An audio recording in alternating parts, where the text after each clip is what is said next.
Salut tout le monde, je suis ravie de vous retrouver pour cette nouvelle vidéo. Un look super simple à réaliser, mais qui en jette. Alors, on commence direct en se désinfectant les mains avant de toucher son visage, of course. Et en guise de base, on applique la crème Sébium de Bioderma, qui est juste super pour les peaux grasses. Ensuite, au pinceau, j'applique le fond de teint Longwear de Bold Makeup en teinte Frappuccino, comme d'habitude. Pour celles qui ne l'ont pas testé, il a un fini mat et légèrement poudré que j'adore. C'est génial pour les peaux grasses. Ensuite, j'applique mon anti-cerne Juvia's Place I Am Matte, puisque j'ai la peau très grasse, donc chez moi tout est mat, en teinte numéro 16. Comme je travaille une bouche colorée, mon highlight est très prononcé, mon teint va être très structuré. Je vais en mettre sous la lèvre, au-dessus de la lèvre, et voilà, bien travailler mon regard, bien travailler mes volumes sur le visage. Une fois que j'ai bien estompé mon concealer, je viens le fixer à la Beauty Blender avec la poudre libre de chez Bold Makeup en teinte Café Latte. Là c'est pareil, je mets la dose. L'application à la Beauty Blender permet d'avoir un teint qui tient super bien toute la journée. J'applique ensuite ma poudre libre en teinte Macchiato, cette fois-ci au pinceau, pour fixer et unifier sur tout mon teint.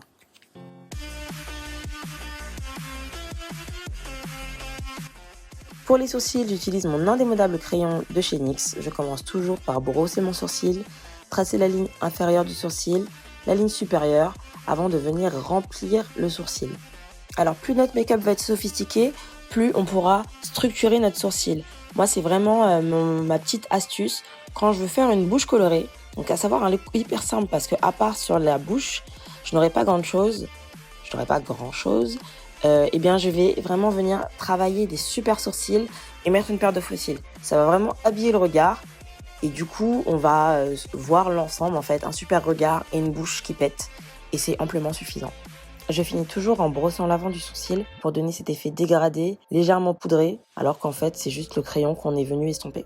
Pour finir, je nettoie la ligne de mon sourcil avec un mélange de concealer et de fond de teint pour vraiment avoir un résultat propre et très défini.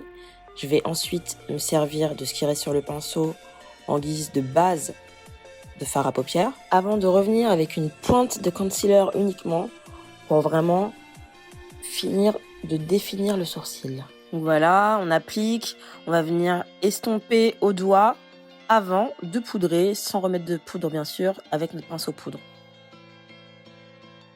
Allez, on commence tout de suite notre make-up avec un pinceau estompeur, un pinceau fluffy pour appliquer la couleur de manière diffuse. Là, j'applique le fard Ginger, si je ne me trompe pas, un fard gris anthracite, tout simplement mat.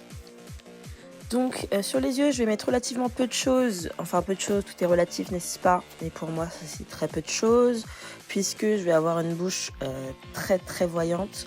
Donc là, en fait, je vais venir estomper et créer l'extérieur de l'œil, l'extérieur et le creux de l'œil avec le fard Ginger, un gris, et le fard Chardonnay, un marron un peu couleur de la paupière, qui va servir à estomper, à pas avoir de démarcation trop grande entre ma peau et le gris.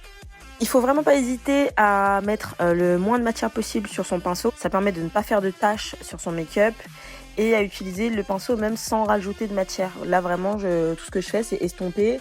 Je vais peut-être intensifier un petit peu, mais sans plus. Ensuite, j'applique mon concealer sur l'avant de ma paupière pour éclaircir l'avant de ma paupière.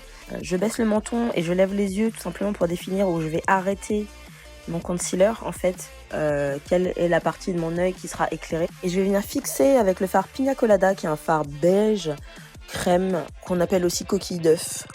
Voilà, ça c'est le genre de petite info inutile mais que j'aime bien donner, cadeau, ne me remerciez pas, hein, on est là pour ça aussi, on est dans l'échange, normal quoi. Plus sérieusement, je reviens intensifier l'extérieur et le creux de mon œil avec le fard Ginger, donc un gris anthracite mat. J'utilise que des fards mat. En général, sur les yeux, je n'utilise que des fards mat, sauf pour éclairer. Mais là, du coup, tout est mat. En fait, le but, c'est d'être le plus sobre, entre guillemets. Mettez bien des gros guillemets quand je parle. D'être, entre guillemets, le plus sobre sur les yeux. Alors là, pour une raison inconnue, j'ai omis de filmer l'eyeliner. Alors en fait, c'est pas un eyeliner, mais c'est le crayon noir que j'étire avec un pinceau biseauté. Avant de mettre mes faux cils. Il faut savoir qu'au moment où j'enregistre, nous sommes 2 ou 3 semaines après que j'ai filmé cette vidéo, donc je ne sais plus pourquoi je n'ai pas filmé l'eyeliner. Par contre, j'ai décidé de ne pas couper mon application de faux cils, comme ça vous pouvez voir que je fais bien n'importe quoi. Je n'ai pas attendu suffisamment longtemps que ma colle se plastifient, qu'elles ne s'épaississent un peu. Et du coup, je suis obligée de revenir plusieurs fois pour poser mon cil. Mais bon, c'est le résultat qui compte et le résultat sera là, croyez-moi. Du coup, j'applique un peu de mascara sur mes cils inférieurs et un petit peu sur mes cils supérieurs aussi pour bien mélanger mes cils aux faux cils. Pour la bouche, on commence en dessinant le contour avec un crayon bordeaux prune dont je mettrai la référence dans la barre d'infos. Avant de mettre le rouge à lèvres de chez Bold en teinte Madame B. C'est un rose foncé vif, légèrement métallisé, sur lequel j'ajoute un rouge à lèvres liquide mat hyper flashy. Avec le recul, je n'aurais peut-être mis que celui-ci, en fait, le crayon plus le rouge à lèvres liquide mat, puisque j'avais un peu de mal à appliquer le rouge à lèvres sur un rouge à lèvres classique, en fait. Ça glissait. Des fois, j'y arrive, des fois, selon les marques, des fois, ça marche pas très bien. Et là, ça marchait bof. Enfin, pour finir ce look, je viens réchauffer et sculpter mon teint avec la poudre compacte en teinte Expresso de chez Bold Makeup. Petite confession, le fait d'utiliser des poudres compactes, c'est une habitude que j'ai prise du temps où les marques de maquillage ne faisaient pas de produits contouring pour les peaux noires, n'est-ce pas? Du coup, c'était beaucoup plus simple, en tout cas quand on a ma carnation, de prendre des teintes plus foncées, puisqu'on était sûr de pas se tromper. Ça reste dans la tonalité de notre peau et c'est juste tout ce qu'il faut pour un contouring en fait. Last but not least, notre blush. J'applique cette fois-ci le blush Panthère Rose, un blush rosé pour rester dans l'harmonie du make-up, que je viens estomper légèrement avec mon pinceau poudre. Et voilà le résultat. N'hésitez pas à me dire ce que vous en pensez en commentaire. Moi personnellement, c'est un look que j'aime beaucoup. Alors je mets très rarement des couleurs sur mes lèvres, donc profitez-en, vous ne le verrez certainement pas très souvent. Mais pour le coup, j'aime bien, c'était hyper simple à faire et je trouve que le résultat est pas mal. Donc donnez-moi vos avis et à bientôt. Abonne-toi.